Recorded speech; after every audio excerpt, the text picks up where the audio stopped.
With Coach Nick Davis from Rose-Hulman Institute of Technology there in Terre Haute, Indiana. Coach, welcome to the podcast.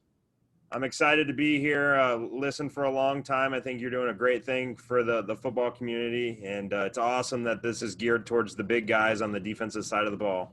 Yeah. We're going to talk about those big guys today and really all of your defensive scheme that you guys got going on up there. But first, just kind of fill us in on your journey through the game of football as a coach up to this point. Yeah, so played high school football at Charleston, Illinois, little small school in the central southern part of the state. Knew I wanted to play college football. Had the opportunity to go to Division III school, Monmouth College, and play. And kind of an interesting journey being a defensive lineman. I always saw myself as a 5 technique, and we were a 4-3 defense. Monmouth College was a 4-3, so I was all excited to fit in. Get up there, and on the third day of our football camp my freshman year, we scrapped the whole 4-down and went to a 3-4 defense that our defensive coordinator, who's now the head coach there at Monmouth College, kind of learned because we didn't have a really good 3 technique at the time. So instead of playing a kid that wasn't necessarily great and sitting a linebacker who was really good for us, we decided to go to the 3-down route. So played there at Monmouth College for 4 years. And that's where my kind of love for being multiple came in. Just for over the next 4 years, we decided to go more mixed looks, to be maybe still 3-4 personnel, but to get into even front looks and odd front looks. And we even got into situations where we would be 4-down personnel and be in even looks or create some odd looks. So I thought we did a great job there at Monmouth College. I had an opportunity to then become a graduate assistant at Ottawa University, which was a 3-4 defense, pressure defense, cover 3 based in Kansas. And we did a really good job of getting after the quarterback there. And then that next year, we kind of lost some linebackers, and we had 2 interior guys that were really good. Instead of only playing one of those guys at a time, we decided that we were going to go more 4-2-5-ish. So then sprinkling in multibility and all of those sort of things. So kind of going on the defensive side, all my career has been 3-4 down fronts, mix it in. And then I applied for a job here at Rose-Hulman, actually the D-line job. So I've always strived to be a defensive line coach. But when I got to Ottawa, the defensive coordinator said, I'm not going to let you coach D-line. I want you to learn linebackers. I want you to learn defensive backs. So as a GA, that's what I did there. And had an opportunity to interview for the D-line job here at Rose-Hulman. Interviewed. There were kind of 2 final candidates, me and this guy that played at Clemson. Their running backs coach left really during the middle of the whole interview process, and their running back was an All-American. They asked me if I'd be interested in coaching running backs and doing our special teams. Went on the website, saw that the running back returning was an All-American and led the country in all-purpose yards, and I thought this can't be too hard. So I coached for the first 3 years here at Rose-Hulman on offense, coaching running backs, tight ends, our special teams, which kind of shaped what I want to do on the defensive side of the ball, because we would be taking notes. Our offensive coordinator at the time, Brian White, great offensive line coach, great coordinator, and he would always talk to me about what would give him problems. So as a coordinator on the defensive side, I always thought, that would be good. That would be good. So finally, our D coordinator left in 2016 for another opportunity. We're a small staff here. Coach Sokol came and talked to me about what I would be, interested in going on the defensive side of the ball. And I said, yeah. And at that time, we were a 4-2-5 the season before, but we had a lot of talented linebackers that were freshmen that played for us. So we kind of went down the 3-4 path. We had a kid that got hurt at corner one year, at corner. So we moved a wide receiver over, and then I became a 3-3-5 kind of personnel guy, but I've always been multiple. And until this day, I've always wanted to be a defensive line coach. And we just hired a graduate assistant that's going to coach our linebackers, and I was going to coach our linebackers going into the season. So for the first time in 12 years, I'm going to be an actual defensive line coach this season. So I'm pretty excited being a former player of playing defensive line. So I'm pretty excited about coaching the big guys finally again. So that's kind of been my journey. That's awesome. And the guys listening to this will love to hear that we got we're talking to a D-line guy at heart through and through. And I think it's interesting that you have a really diverse coaching background. You've coached in all different types of schemes and different positions, both sides of the ball. And that's going to kind of segue into what we're talking about today with your defensive philosophy there at Rose-Hulman and the idea of running what you called a spread defense. And so let's talk about that now, and just talk about that concept. What do you mean by that concept of spread defense? Where did that come from, and what that looks like? Yeah, so for the guys watching, I'm going to screen share my screen. There's my contact information. We'll say it at the end, and I think Coach will have it linked for the podcast. But just briefly, what we tried to do on the defensive side of the ball. So on offense, when I was a coach here, we were a spread, no huddle, up tempo, try to run as many plays in the country. In fact, when I coached here the 3 years, we ran more plays than Oregon did per game than when Chip Kelly was the head coach and running all those plays and people couldn't stop Oregon. We would actually ran more plays per game than what they did. So we had figured out a pretty good system in terms of that. And I'd always thought I became the defensive coordinator here at Rose-Hulman, well, I got to create a system, one, that we can get our call in because our offense moves super fast, and two, a system that allows me some flexibility to do a bunch of different things. So we've started this positionless defense type scheme back in 2015, where I thought, okay, we have some really good players that we can kind of put all across the field. So for me, these 11 personnel offenses have that Y that can go anywhere. He can be a fullback, sniffer. He can be an attached on tight end. He could be your extended number one wide receiver running a vertical. Like some of these kids that are freak forwards in high school or on the basketball court, those guys are awesome tight ends. Penn State has a great one every single year where that kid can line up and do whatever across the board. So I thought on the defensive side, I can have that guy as well. And we've created the hybrid, and we've been running the hybrid defense and positional and defense since 2015 when no one really had talked about those sort of things. So what I wanted to create was I wanted to find my best football player in the box. And that for us is our Bob linebacker. We can put him as an at-depth linebacker. We can put him on the line of scrimmage. We can put him out in coverage if we want. So we're trying to find our best box player. In typical years, that has been a linebacker for us. Last year was a kid from Houston, Texas. That was a 3-4 outside linebacker. And he fit naturally in that role. And we can have him on the line of scrimmage the whole entire game if we wanted. We can have him at depth, or we could do about 50-50. So that's kind of what it created, that spread defense, because all these offensive coaches want to create matchups. Well, on defense, I want to create those same matchups, because if you have a really bad offensive lineman that can't block my best player, I want to put my best player against that bad guy as much as possible. And then some cases, you have that kid that is, elite level. One year we played a kid that got picked up in the NFL. Well, I wanted my best guy against that elite tackle as much as possible, because in the run game, because if I put a bad guy, he was just going to get mauled every single time. So, we try to create as much matchups, try to figure out tendencies, and try to exploit, those big guys on the offensive side of the ball. And we want to make it tough on them. I'm not a big believer in you're always going to have a 3 technique to the field and your Mike linebacker is always going to sit in the A gap. I want to change the picture on those offensive linemen. Coaching offense, I realize zone schemes and pass protections, those guys on the board are always like, oh, it's zone. We just step that direction. I want to put the offensive line in as much conflict as possible, and that's what we've tried to do here at Rose.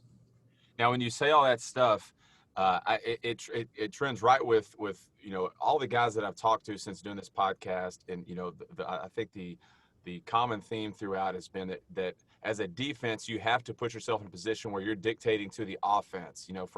For so long now, it's been the offense dictating to us, and now it's like the defense is trying to regain that.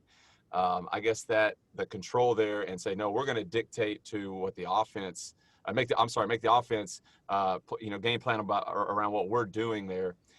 So when you decided to go this route of a quote positionless defense, what were some things that you were kind of concerned about or worried about moving forward? Because that can be kind of a big paradigm shift from your traditional fronts.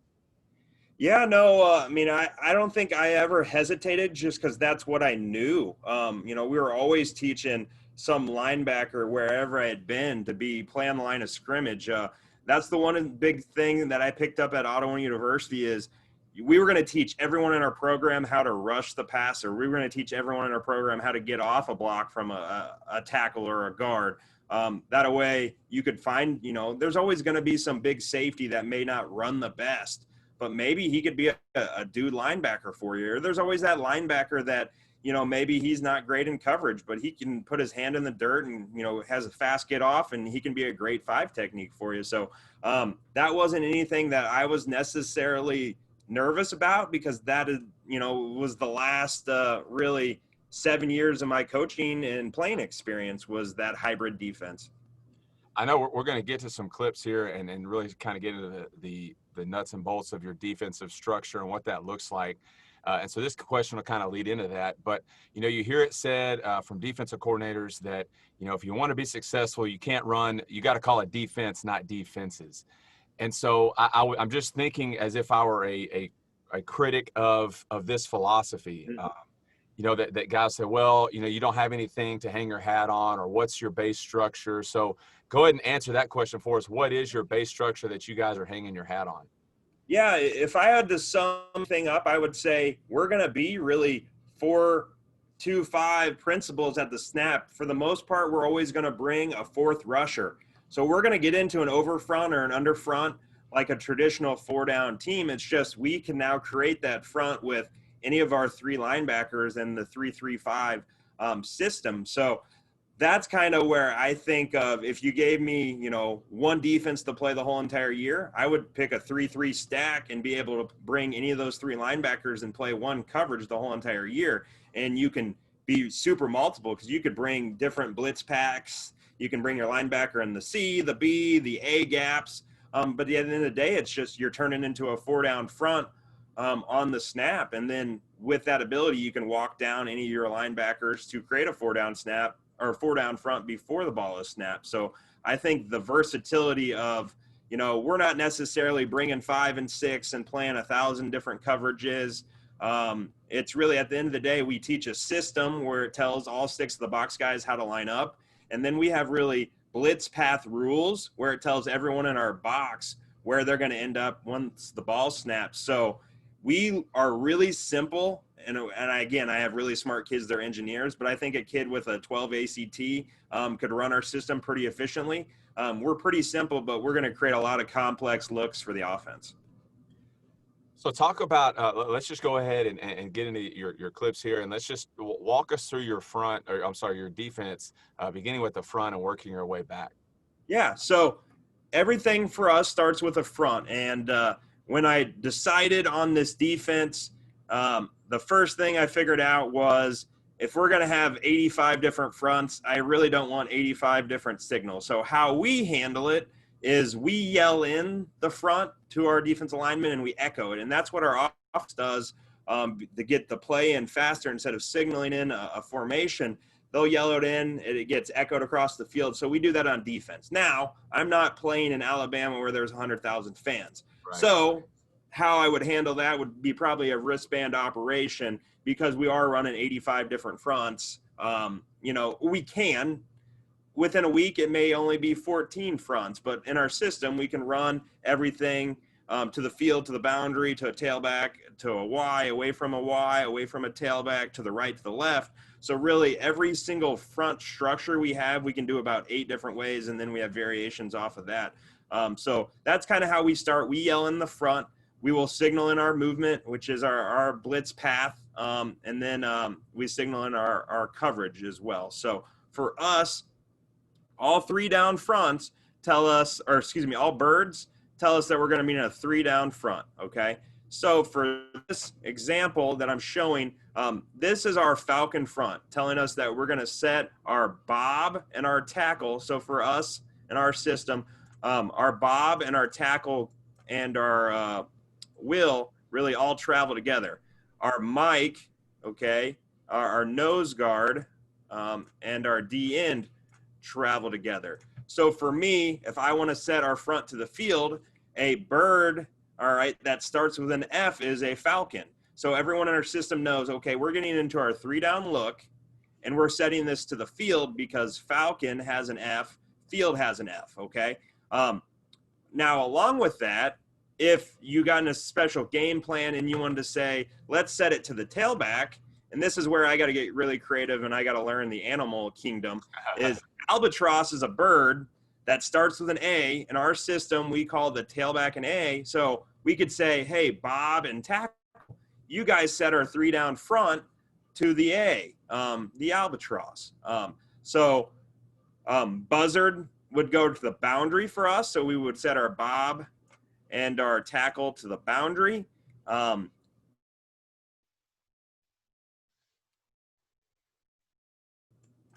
our Mike to the A, because Eagle has an E, the D end has an E, and literally Eagle is EA, saying N to the A.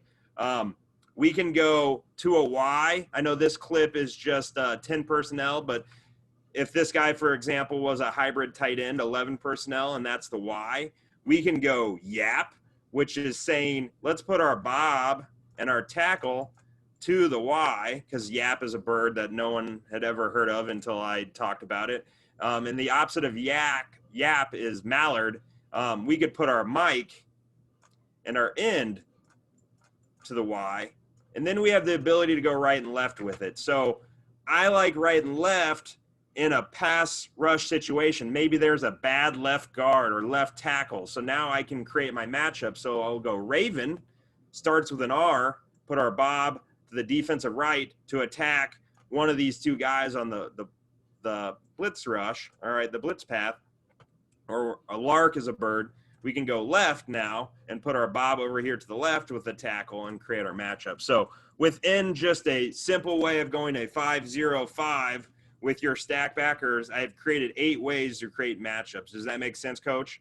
Yeah, and so when I'm an offensive coordinator breaking you guys down or looking at your defensive front, it's really hard for me to decide where you're going to be lined up, because it could be based off a multitude of things. It's not just a strength call. It's not just where the back is.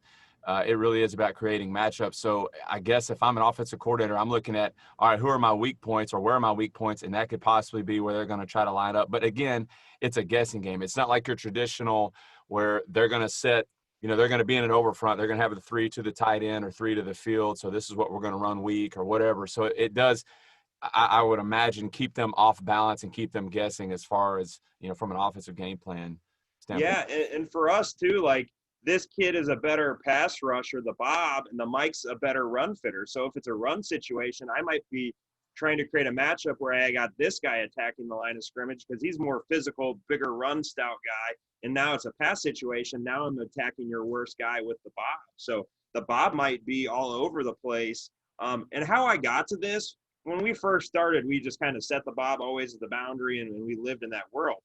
But sometimes, like, we would get our Bob and, would be their best player, or they would not block him and read him. And now I've put the best kid on our team, and he is not making a play all game because he's getting read in every situation. So I was like, man, we got to be able to put that kid all over the place, and we couldn't our 4 down front, but in our 3 down front, we never had the ability to. And we just created the system where it makes it really easy that the first letter and then that type of category it is. So all these are bird categories, and that first letter tells us how we set the front. At the end of the day, yeah, it's a 5-0-5, but we're able to attack and create matchups as much as possible. So how does that concept carry over and, from your linebackers on into your secondary? Are they, with how you're signaling the coverages? Yeah, so for us, and I'll talk about movement and I'll carry over the coverage. So for us, this call is a bike. Bike's 4 letters. So a 4-letter word for us tells everyone in our system where they're going to end up. So 4 letters for us, for example, is our DNs are going to be C-gap players on run or pass. In this instant, our nose guard is going to work opposite of the Bob, and the Bob knows on 4-letter words that he's going to rush the B-gap. Whether the word was mill or well or wrap, it's now that tells us what linebacker is going. It might tell us some sort of adjustment. If the word now has a B and a W, now it's going to say 2 of those linebackers are going. Like an example, a bowl has 4 letters. It has a B and a W telling us that our Bob and our Will are going to go. So everyone in our program knows their blitz path. And then we have 5-letter words that tell the D-line a different thing, and 6-letter words that tell a different stun, and 3-letter. So you have to be able to realize that bed has 3 letters, or bike has 4, or Weber has 5. So you'll see my smart kids with 30 ACTs counting bull, and they'll spell it 4 letters. Which I think if you were a wristband operation, this would translate well because they could just read that it's 4 letters. So we'll yell in the front, we signal in the movement, and then our defensive backs are all divorced. So I could play in this clip, we're playing a 4-man rush, man match cover 1 defense. But if I wanted to, we could play cover 2, and we would bail here, and my linebacker would have to go be the 3 player. We could play quarters defense. We can play cover 3. Now, there are certain looks that, I'll have to tell our linebackers, we'll have formational checks. So I'll say, instead of bringing the bob every single time here, let's bring the will, because the bob needs to be out there to be closer in coverage and certain things. So there are certain things that aren't the greatest. Like, I don't want to bring my bob and then ask this will linebacker to go play the hitch of number 3. So I have to think of the coordinator as, anytime we're playing that certain coverage, let's do a formational check to send the best linebacker, and they'll pick. And then along with that, I talked about the bike.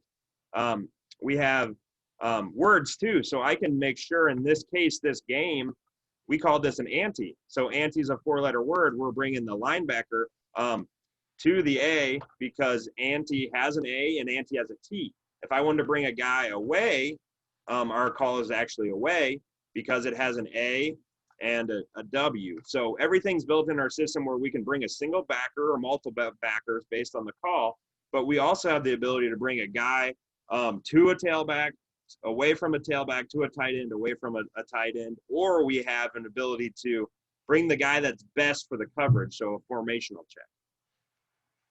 I got to imagine that you had to get pretty creative with your hand signals with all these words. I'm just thinking, as a guy who signals the defense, I'm like, man, I'm trying to think of what I would use to signal that word. So I just, do you have a good signal guy? Is that you? Yeah, well, I've traditionally been the signal guy. If I'm in the press box, it's a graduate assistant. And in this whole COVID situation, I'm thinking about wristbands because of how we yell in the front. If I have to wear a mask on the sideline, I don't know how easy that's going to be for my players to hear those things. So I'm thinking wristbands might be a better option we're playing in the spring. So those are things that I'm trying to evaluate. But yeah, there's quite a bit of signals for those kids, and we just try to make them applicable as possible. Like riding a bike is an easy signal, but there's quite a bit of signals for those guys. And I think, hey, if I could just put one and they look on the wristband and see that this is Albatross, Ante, Ohio, that'd be a lot easier, maybe. Yeah. I'm a fan of wristbands, and think that, when you have a good system like the one that you have, that they can work really well. Well, I know you mentioned, carrying 14, you can even carry 14 defensive fronts within, a game plan a week. Talk about some other fronts that you guys employ. I know you have a 2-down front that was really crazy. I've seen in a couple of your videos and some other stuff. So just talk about some of those other fronts that you guys So I'll just get to the end zone shot. Hawk for us, and I didn't mention it, Hawk's a bird, but it starts with an H, so it tells us that all of our guys are going to be head up. So that's our way to get into double 4 techniques, and that's not too fun. So I'll move on. This for us is toucan. So toucan's a bird, telling us that our DNs are going to be in 4 eyes, because toucan starts with a T.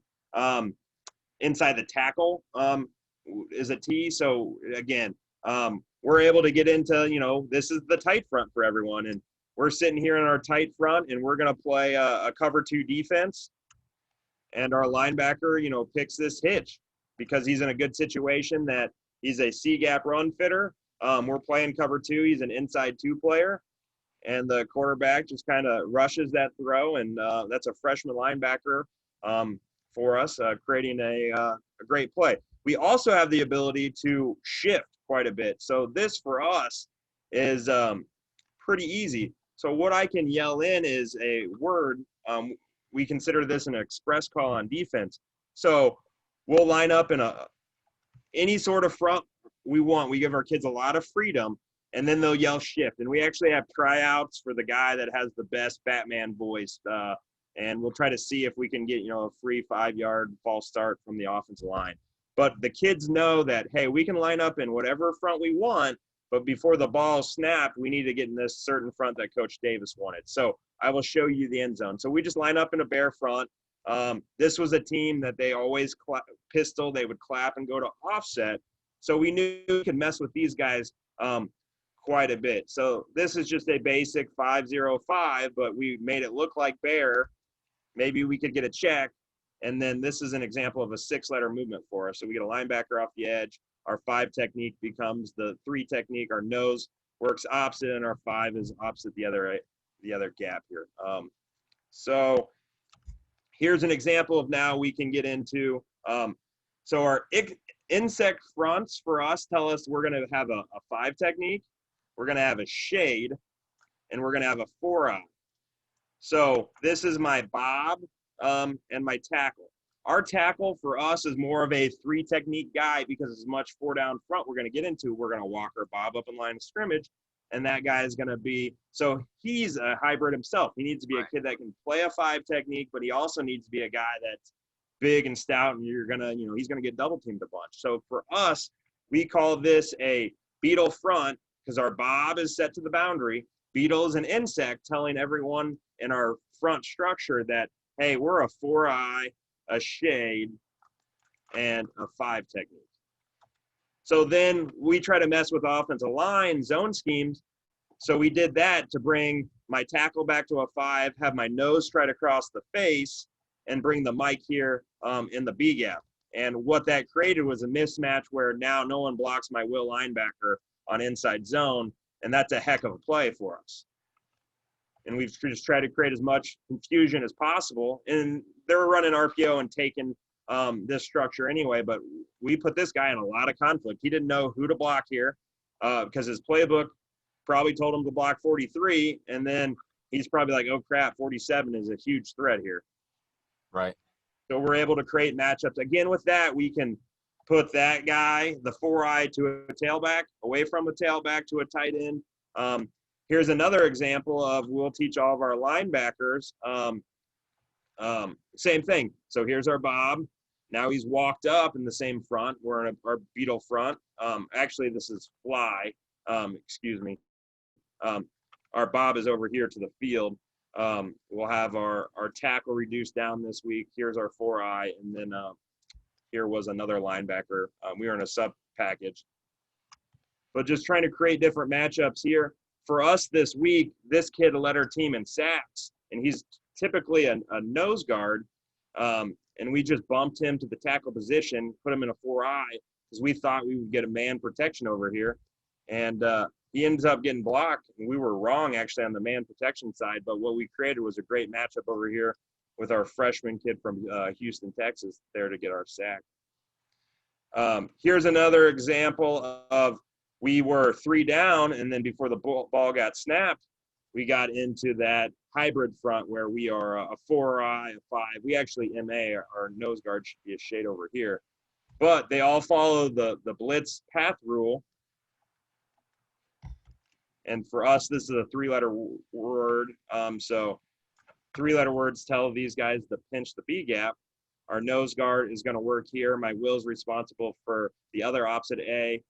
My Mike linebacker is the C-gap player over here, and here's our Bob. Now, the cool thing for us is at one point in the season, all 3 of these kids played Bob linebacker for us. So you're not necessarily putting a kid in a position and you can stay there all year. The nice thing about the system is if you know all the fronts and you know how to line up and you know the blitz paths rules, this kid can play Bob, that kid can play Bob, that kid can play Bob. And within even a sub package, the next play, we could have subbed this kid out and took this kid back over to Bob, and we would have not missed a beat because everyone in the system understands where to line up. They understand who's rushing, what gap, and then the linebackers have to understand I have a field coverage rule, and this guy has a boundary coverage rule. So all of our linebackers know field boundary. There are certain kids that are better than others, and you just got to figure out what everybody's good at, but you can create a positionalist defense. They're just a Bob, really, on the chalkboard. They go out and they can play any technique you want them to. Here we were in a 4-down front. So this, again, was one of our shift calls. We want to line up in a 4-down front, but the kids knew before the ball snapped, we need to get down to a 3-down front. And then I give the freedom for our linebackers, and this is kind of cool, is I give the freedom to the linebackers for them to determine who's coming. So there are certain times during the game where I'm not going to have it. If you're breaking me down, there's not going to be a huge tendency because there's freedom where I allow these guys to pick on who goes on certain choice plays. So, again, we were 4 down. We shifted to a 5-0-5, and then we're just going to bring a guy off the edge here, which is our Mike linebacker, and they run GT. We're a spill team, so this is bad technique there by that kid, but this kid made a nice play on the QB. How are you coaching your spill, just since we're watching that clip? Yeah, so we kind of teach it like Don Brown. They talk about denting. And so we want to get on the inside peck. And he tried to. He just had bad hand placement, miss. And we want to explode through that gap and be able to play the inside. But if the tailback bounces out, being able to use our hands now, redirect, arm over, and play on the outside. Yeah, treating it like a base block. Yep, you're playing the inside. So the way I kind of think of it is, you can play the box technique that way too. It's, now a spill is now I got to be on the inside gap, use my hands, pry him up, be physical, and now watch that tailback. When he goes outside, get rid of him versus a going in there, throwing, my rip, wrong arming, getting in my gap, but then I don't have the ability to go back and make a play unless I spin back. And as a D-line coach, you don't want your guys spinning because they don't have vision to the action as much as possible. I think there's places and times for spins, but I think the dent technique where you play inside heavy hands allows that kid to now come off and make a play. And these kids want tackles for loss. Right. They want to be disciplined, but just tell them to run in there. And, that's what I did as a college player. And, I was pretty unselfish and I was fine. But if now that kid sees the linebacker not make the play, he's kind of second guessing whether he needs to do that or not. So we try to play, the spill is kind of a gap and a half. You have your guys playing a bunch of techniques where they might go from playing a 5 to a head up to a 4-eye. How are you coaching all that up in practice? Because each one of those techniques requires a little bit different, just way of playing, different keys and things like that. So how within your Indy team, how are you getting all that stuff covered? So yeah, it is definitely a lot in individual. The biggest thing I think for us is just teaching the movement steps. For the most part, we're not going to be in a 4-eye and stay in it the whole entire time. There are certain circumstances, but we're going to be in a 4-eye and we're going to move to a 5. We're going to be in a 4-eye. We're going to cross the center space. So I think movement steps, short and long stick steps is something that we spend a lot of time on. If we're double twos, for the most part, we're going to move to a 3 or a shade post snap. So it's a lot of movement steps. And then along with that, we kind of have modes of transportation where, hey, we think this is a pass. Okay, I'm going to take my movement step and I'm going to rip and get vertical upfield. Or, hey, it's 4th and 1. I'm going to take my movement step and I want to use my hand. So we try to teach the kids the situations as much as possible. But yeah, it's a lot because we're going to be a 5, we're going to be a 4-eye. We just really talk to those kids about putting them in those situations and practice as much as possible. And that's the thing on my end as a coordinator is I got to call our 4-eye fronts every day in practice where we're going to sit in a 4-eye because those kids are going to have to practice. I can't wait until game day and throw that out, and that kid hasn't done that technique in 6 weeks. So we constantly have to practice as many calls as possible within practice. You mentioned how you want all of your guys to be rushers, right? Like every person on your defense needs to be able to rush the passer.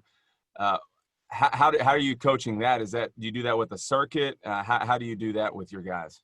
Yeah, so I think we do something interesting is we do a big 3 circuits. I think it's the most important 3 things within our program. And what they are is it's tackle, it's takeaway, and it's technique. So one coach is the tackle coach the whole entire season. So everyone on your team is learning how to tackle from that guy, and it's his job and his responsibility to come up with the drills each day. So as the D-line rotates to him, the D-line coach may have said, hey, we really struggled, or that tackle coach needs to watch on film what your D-line struggles at. Then he gets the linebacker crew, so it may be a completely different drill, and now he gets the DB's guy, so it's a different drill. So our technique coach handles really essentially every block shed and pass rush move in our whole entire program. Now, for us, that has been our defensive line coach because they're use the technique the most. So when our D line are with him, they're working obviously in their defensive lines in D, so they're using a bunch of that technique anyway. But where this is really big is now when our linebackers and our defensive backs go to that station. Some of the times, that's the only times our DBs are going to learn how to pass rush is in that station, and we rotate 5 minutes. So we're able to every part of defense we think is important in tackling, taking the ball away, and technique is everyone on our team is getting that every single day in practice. So that's something y'all do every day. Yep. And we even scrap we just think it's so important.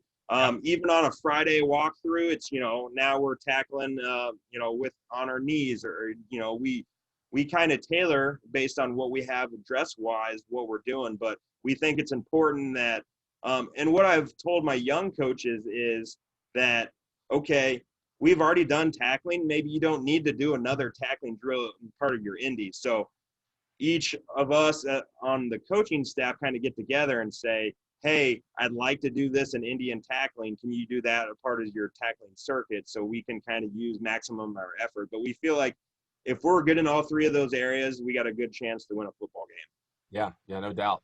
Well, I'm sure you're going to get to this, and so I don't want to step on your presentation here, but talk about how you're adjusting within the structure of your defense, how you're adjusting to different personnel groupings. Yeah, so this clip's actually a good one. This is an 11 personnel group. So for me, I like 4-down structures versus 11 personnel a little bit more. So for this example, any mammal for us tells us that we're going to be in a 4-down front. Cat tells us that we're going to be in actually double 2 eyes, and these guys are heavy shades, but we're going to have so the C tells us that we're next to the center. If it was a G, goat, we would be in double 3s. If I just wanted to call a boar, which is an animal, we would have our bob to the boundary, and we'd have a 3 technique. So what we're in a cat front, it's a mammal. These guys know, the C tells them the interior tag that they're double 2 eyes. Our bob is a 9 technique if it's a mammal. If it's a fish, our bob is an inside technique. A lot of people are freaked out about having a 2-eye and a 9. I don't care as much because my linebacker owns this gap. We're playing man free, so my safety owns that gap. So we have the people in the gaps in terms of that when we're playing our match cover 1 defense. So that's one structural thing that I like to do. Right there, and just in that look, are you kind of baiting the offense, saying, hey, you're going to run it in B gaps? I mean, that's sort of the idea there? Yeah. Well, and we have the ability to now rip that guy across and I say the gap and play some games there. But yeah, we'll get into double 3s and we'll say run it in the A because we are a 1 gap defense. If we're in double 3 techniques and they're running the A gap, both my backers, my Mike and my Will, have nothing to do other than go tee off on the A gap if we're playing man free, because at the end of the day, everything's getting covered in man if it's some sort of RPO. So in my thought process, I like to be double 3s, double 2 eyes, again, because at the end of the day, a lot of people in our league, when they see this front, are going to have a 3 technique to the tight end. They're either going to be a 7-9 or a 6-eye technique, and they're going to have their 2-eye away from it. Well, I don't want to be traditional because I want you to spend all week blocking when you run outside zone right, blocking double 2 eyes, blocking double 3s, blocking our 3 down, blocking our 5 down. And then maybe you say, let's scrap pin and pull because we wasted 25 minutes blocking all their different fronts. So that's kind of my biggest philosophy in terms of that. So that's how we'll kind of adjust. Here we're just running a middle pick stunt. And what I like about the double 2 eyes is if it is pass, now you got double 1-on-1 matchups with your really good pass rusher. And this kid actually, quarterback got away, but we're able to get a nice play. Here's now our ability where now we'll shift on a cadence down to a 4-down front. So that's my Bob linebacker. We're just shifting down on a cadence, and they're getting the ball out here pretty quick on a screen. So here's our ability to now go down to a 5 down front. So for us, okay, this is called cumin. Cumin is a spice, okay?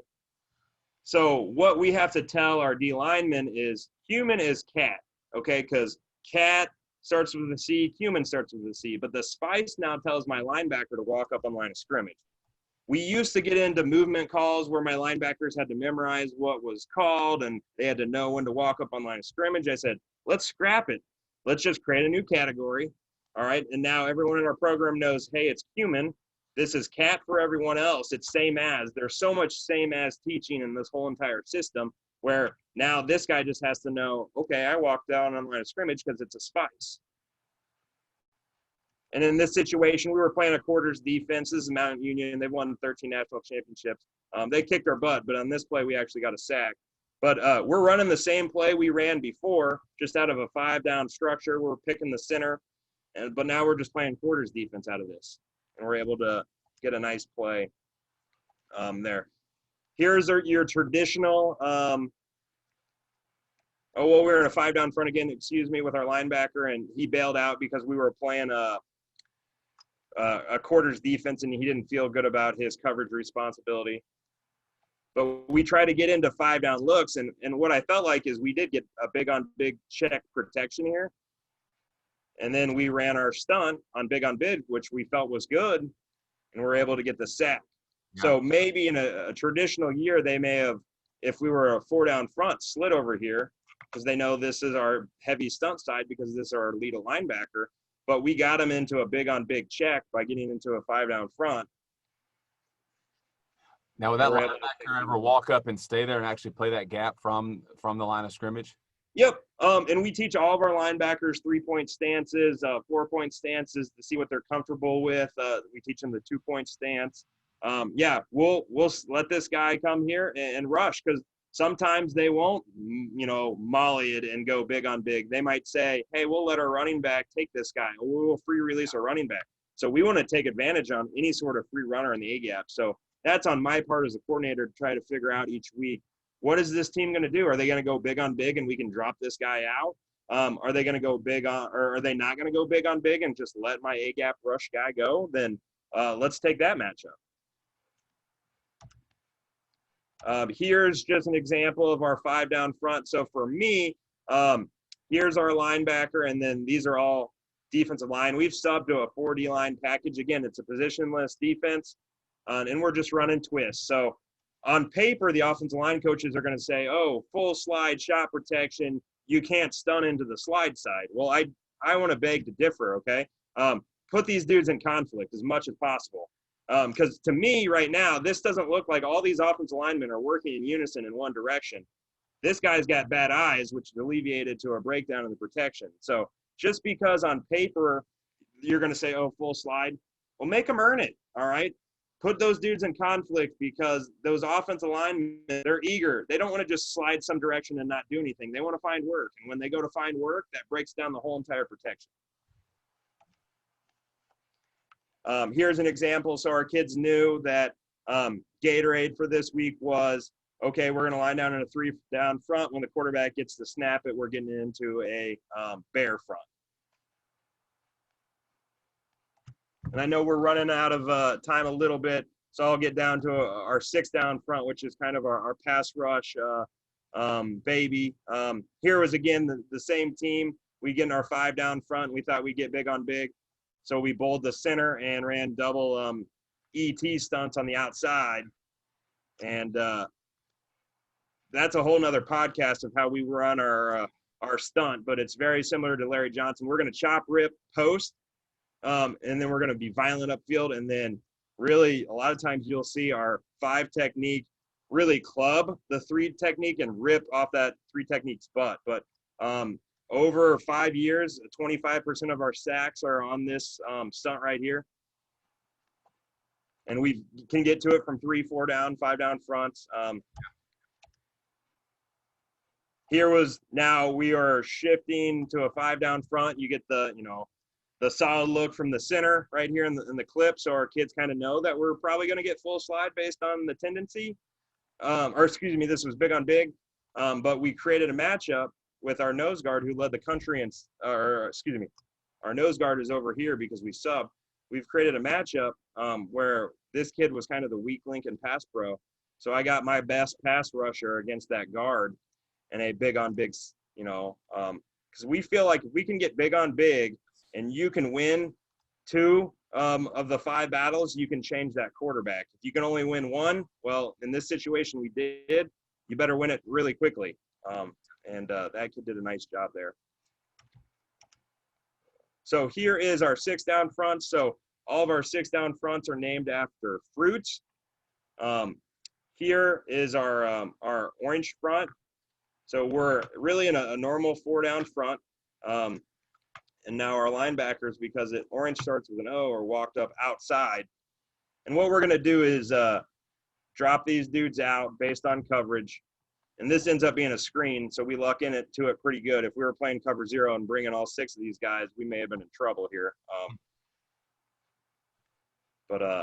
Yeah, sometimes we'll see people check because we're in a 6 down front to some sort of screen. Here we're in our 6 down front. We call this cantaloupe because we're putting, again, we have double 2 eyes. So it's in that same cat family we talked about. So there's our players know that there are 2 eyes, and our linebackers know they walk up to the open gap. So here we're just dropping those linebackers out, and we're running a little in stunt. And then for us, this is our Bob linebacker. So what we've done is we've created a great matchup of now, sometimes you freak out about your nose guard going around the horn on these stunts because he's slow. Yeah. Well, now I've created the fastest kid in our program running this stunt going around the horn. Which can be a problem. Right. Here is just for fun, just now we're grapes. So now we've told our guys to line up in the C gaps, and now our linebackers are in the A gaps. Grapes because it's a fruit. G tells us that these guys are 3 techniques, and now we're just running, straight cover 0. And what was nice this year is this was our best kid. They went cross block with the running back, and that was a good matchup for us. Yeah. Here's like an overload front. So we've set it to the field, and we're going to drop these linebackers out. We do all this cool stuff over here for this kid just to hit an old-fashioned club rip and be violent. This kid led the nation in sacks in 2017. So as a coordinator, I feel pretty bad at the end of the game because I'm like, man, I did all this cool stuff to get front side pressure, and this kid just, with the old-fashioned club rip gets a strip sack. Yeah. And that's one thing as a D-line guy, that everyone in the world has all these great moves, but we've gone back and looked at, we're number 1 in the country over the last 4 years in sacks, and we've looked at what moves our guys did to win. And in almost any instance, it's some sort of rip, arm over, some sort of chop, some sort of club is involved. We've had a few that we've done forklifts and got underneath, but at the end of the day, if our kids had a plan and they were great with that plan executing, they won. And almost really all the instance, I would say 55% of the sacks, the only kid that won his battle was the only kid that threw a move. And it was the moves that we taught in the first 2 weeks, being a chop rip or a club arm over or a club rip or a rip or a chop.